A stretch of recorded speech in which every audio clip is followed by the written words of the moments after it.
কিন্তু হে রাসূল আমি আপনাকে কেমন মর্যাদা দিলাম, হাবিব আপনাকে কেমন মর্যাদা দিলাম লক্ষ্য করুন।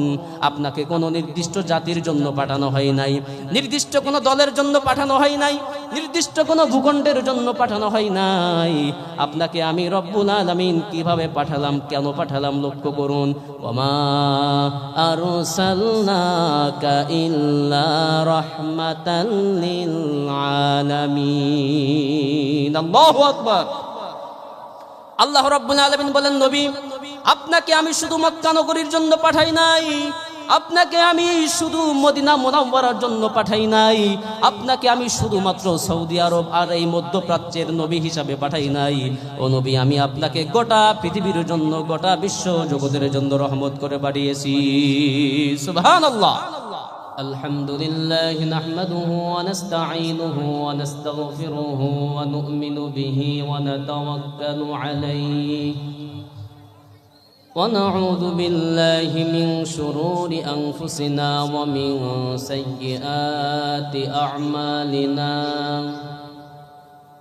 من يهده الله فلا مضل له ومن يضلل فلن تجد له وليا مرشدا.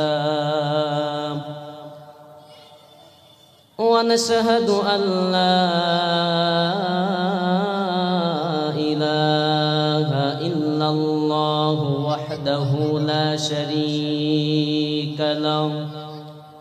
ونشهد أن سيدنا إيماننا حبيبنا طبيبنا وطبيب أرواحنا ومولانا وأولانا محمدا عبده ورسوله. أما بعد فقد قال الله تعالى في شان حبيبه: أعوذ بالله من الشيطان الرجيم. إن الله وملائكته يصلون على النبي يا